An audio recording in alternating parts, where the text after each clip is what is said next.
अगर आपको पता पॉलिटिकल क्राइसिस मैनेजर हमने सुने थे, पर दूसरों के लिए क्राइसिस क्रिएट करके पॉलिटिक्स को मैनेज करने वाले एक नए मैनेजर हमारे सामने आए हैं। आपके गृह राज्य असम के मुख्यमंत्री हिमंत बिस्व शर्मा। हमने देखा कि 5 बरस तक सर्बानंद सोनोवाल सरकार में मंत्री रहते हुए किस तरह से उन्होंने नॉर्थ ईस्ट के अलग अलग राज्यों में भाजपा या सहयोगी दलों की और एनडीए की सरकार बनाने का काम करवाया।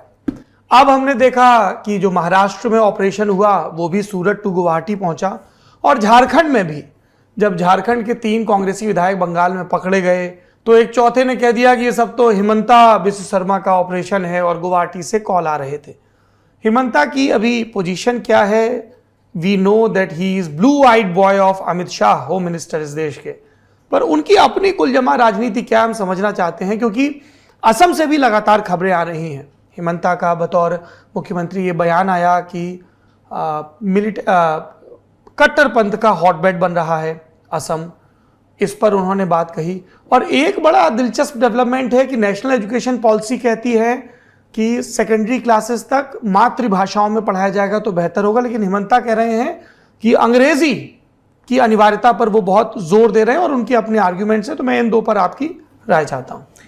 आप उनके एजुकेशन पॉलिसी पे राय चाहते हैं या हिमंता के पॉलिटिक्स पे? दोनों पे राय चाहता हूँ, इसीलिए मैंने दोनों का जिक्र किया। आपको तो फिर अलग से एक सेशन करना पड़ेगा डिटेल में, क्योंकि हिमंता इतनी फैली हुई चीज है जी कि आपके 10-5 मिनट में वो बताना मैं तो बल्कि एक ये सार्वजनिक रूप से मांग भी रखना चाहता हूँ। आपने स्वामी रामदेव पर बायोग्राफी लिखी है, नेशन इज ईगरली वेटिंग कि कोई हिमंता बिस्व शर्मा पर भी अब एक बायोग्राफी लिखी दी जाए। एक बायोग्राफी निकला है वो, अच्छा। रूपा ने एक बायोग्राफी निकाला है, एक मैं नाम भूल गया लेखक का, मैं पढ़ा नहीं वो किताब। आप कब लिखेंगे?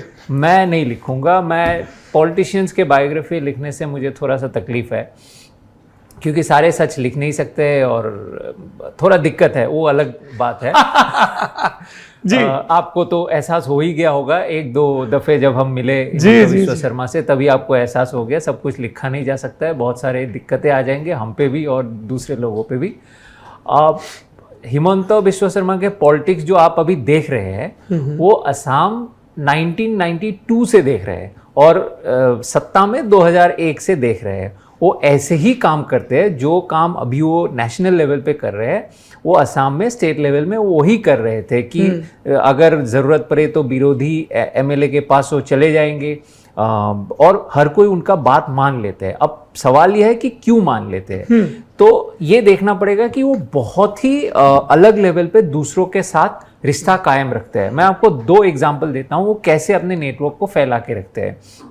आपने सुना होगा त्रिपुरा में इलेक्शन हुआ था, एक बीजेपी और त्रिपुरा के एक जो इंडिजिनियस पार्टी है उस पार्टी के साथ उनका साठगांठ हुआ था। तो ऐसे इतनी आसानी से नहीं हुआ था। 1 साल पहले, मैं बोल रहा हूँ इलेक्शन से 1 साल पहले, हिमंता बिस्व शर्मा को पता चलता है कि वहाँ के उस पार्टी के, जो पार्टी कभी सत्ता में नहीं आए, उनके जनरल सेक्रेटरी के बेटे को हार्ट में एक प्रॉब्लम है, सीरियस प्रॉब्लम है और सर्जरी चाहिए, और उनके पास पैसे भी नहीं है।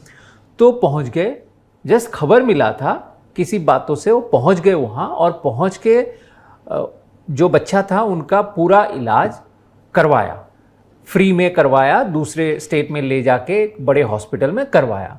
अब हुआ क्या, वो जो पॉलिटिकल लीडर था वो हिमंता के आभारी हो गए पूरे जिंदगी के लिए, क्योंकि ये एक इमोशनल बात है, किसी के बच्चे की जिंदगी बचा दिया।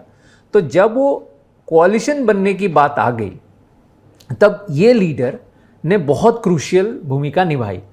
तो मैं ये छोटा एग्जाम्पल इसलिए दे रहा हूं क्योंकि आप वो दूरदर्शिता को देखिए। 1 साल पहले उन्होंने देखा कि ये जो लीडर है अभी वो बड़ा लीडर नहीं है, लेकिन मेरा काम आ सकता है बाद में। उसी तरह मैं दूसरा एक एग्जाम्पल दे रहा हूं। जिस दिन मेघालय का इलेक्शन का रिजल्ट आया था 2018 में, तो सब लोग अपने अपने हिसाब किताब कर रहे थे।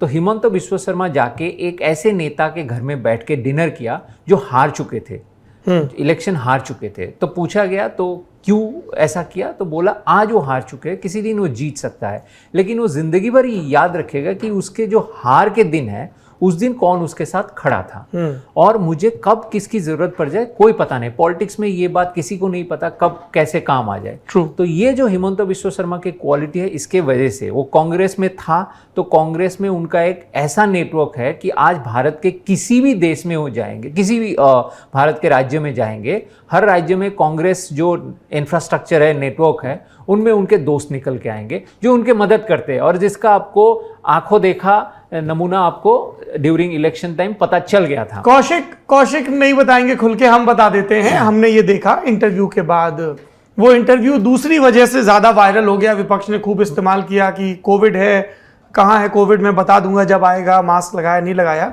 पर हमने कैमरा ऑफ होने के बाद देखा कि किस तरह से भारतीय जनता पार्टी के नेता हिमंत बिश्व शर्मा के पास कांग्रेस के तमाम विधायक और प्रत्याशी और बदरुद्दीन अजमल की पार्टी के प्रत्याशी न सिर्फ फोन कर रहे थे, अपने यहाँ का हाल बता रहे थे, दूसरों का हाल बता रहे थे। और बदरुद्दीन अजमल ने तो ये ऑन कैमरा कहा, उसका कोई भरोसा नहीं हो सकता, मेरे पार्टी से कई कैंडिडेट ऐसे हो जो उसके लिए चुनाव लड़ रहे हो। आपने देखा होगा लाइव विवरण दे रहे थे, उस समय राहुल गांधी वहां पे था, असम पहुंच चुके थे। वो राहुल गांधी कहां पे किस नेता के साथ क्या बात कर रहे थे, क्या स्ट्रेटेजी बना रहे, यहां तक कि मैं उस बारे में लिखा भी था कि राहुल गांधी और कुछ नेता एक असम के एक गेस्ट हाउस में बैठ के स्ट्रेटेजी डिस्कस कर रहे थे और वो जो डिस्कशन था, इंडोर डिस्कशन था, उनका ऑडियो रिकॉर्डिंग उसी रात को 1 घंटे के अंदर अंदर हिमंत बिश्व शर्मा के पास पहुंच गए थे। राहुल गांधी कांग्रेस के सबसे दिग्गज नेता है, कांग्रेस के।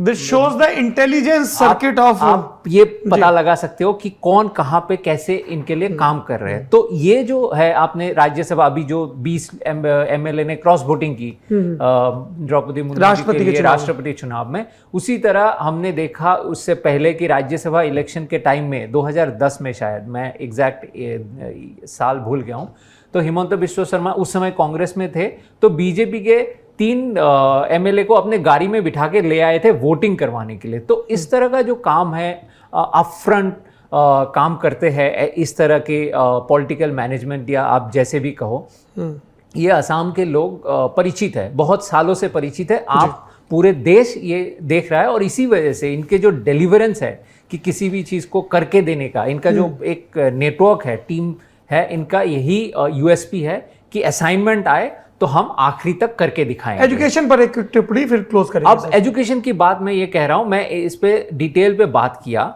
हिमंत बिश्व शर्मा से भी और बाकी जिन्होंने एजुकेशन पॉलिसी सेंटर में बनाया था सबसे बात मैंने मैगजीन में आपकी रिपोर्ट भी देखी इस पे जी। तो इसमें दिक्कत ये है कि एजुकेशन पॉलिसी कह रहे हैं कि हम मदर टंग में, रीजनल लैंग्वेजेस में हम पढ़ाएंगे और जितना आगे तक पढ़ा सकते हैं उतना ही अच्छा है। साथ में ये बोल रहे हैं कि medical education, engineering, in fact Assam में हिमंत बिश्व शर्मा ने घोषणा किया है 2-3 दिन पहले ही कि मेडिकल जो करिकुलम है असमीज में कर रहे हैं, करिकुलम तैयार कर रहे हैं और साथ में ये बता रहे हैं कि 12वीं तक अंग्रेजी में गणित और विज्ञान पढ़ाएंगे। अब इनकी वजह क्या है, ये बात भी मानना पड़ेगा कि आप जो एस्पिरेशनल क्लास है देश में, वो अंग्रेजी एजुकेशन चाहते हैं लेकिन वो अंग्रेजी मीडियम स्कूल में जा नहीं पाते। तो एक डिमांड है, ये बात भी सच है, लोगों के डिमांड है और एक पॉलिटिकल नेता इस बात को भली भांति जानते हैं। प्रत्यक्ष उदाहरण हूँ, मैं 10वीं तक हिंदी मीडियम में पढ़ा, मैं भी एसएमईज मीडियम में तो पढ़ा। हमारे जो साइंस और मैथ्स के टीचर थे वो हमेशा कहते थे कि बेटा ये जो टर्म्स है ना, इनको अंग्रेजी में याद करो, है ना, साइन थीटा, कॉस थीटा, ये सारी चीजें हैं, या फिजिक्स के टर्म है। और 11वीं फिर मैंने इसी वजह से स्कूल चेंज किया कि भाई मैथ और साइंस तो अंग्रेजी में ही पढ़नी पड़ेगी, क्योंकि आगे जो आगे आपको किताबें मिलेंगी, कोर्स मिलेगा, सिलेबस मिलेगा, वो आपको हिंदी में या दूसरी भारतीय भाषाओं में नहीं मिलेगा। तो काफी प्रैक्टिकल चीज है वो। नहीं, वो उसी प्रैक्टिकल वजह से उन्होंने ये तय किया कि हाँ ठीक है, इंग्लिश में पढ़ाएंगे साइंस और मैथ्स। लेकिन उनमें दिक्कत ये है कि अगर आगे जाके जैसे कह रहे हैं कि मेडिकल एजुकेशन भी असमीज में होगा या तमिल में होगा या गुजराती में होगा, जहां जैसे होगा, तो एक बहुत बड़ी केओटिक सिचुएशन क्रिएट होगा। और सबसे बड़ी बात, जो मैं एक टॉप ऑफिशियल के साथ में बात कर रहा था, तो उन्होंने मुझे कहा कि किसी भी स्टेट में इस बात पे ध्यान नहीं दिया कि टीचर्स की क्वालिटी, अब ये इंग्लिश में तो बता दिया कि इंग्लिश में पढ़ाएंगे, कौन पढ़ाएगा, क्या जो अभी जो इंफ्रास्ट्रक्चर है, जो टीचर्स है जो पढ़ा रहे हैं एसएमईज में या जो भी लोकल लैंग्वेज में वहाँ पे पढ़ा रहे हैं, कोई बोडो में पढ़ा रहे हैं, क्या वो इक्विप्ड है कि कल से वो इंग्लिश में पढ़ा पाएंगे? क्या वो टेक्स्ट बुक तैयार हो गए कि इंग्लिश में पढ़ा पाएंगे?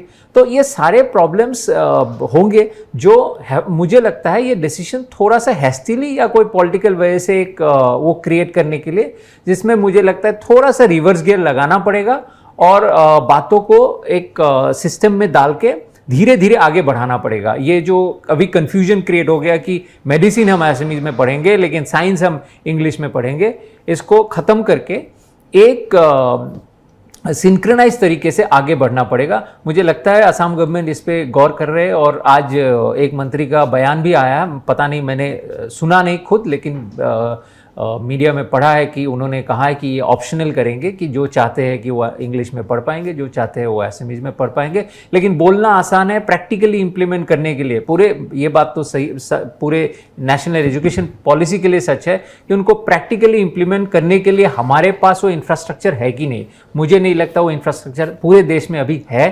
पहले वो इंफ्रास्ट्रक्चर बनाना पड़ेगा, उसके बाद हम ये एजुकेशन पॉलिसी इंप्लीमेंट कर पाएंगे। जी। और आप जिस किताब का जिक्र कर रहे थे, from wonder boy to CM, वो अजित दत्ता की लिखी किताब है। जी। राहुल जी ने मुझे मैसेज करके इसके बारे में सूचित किया। पुडुचेरी में रहता है। जी।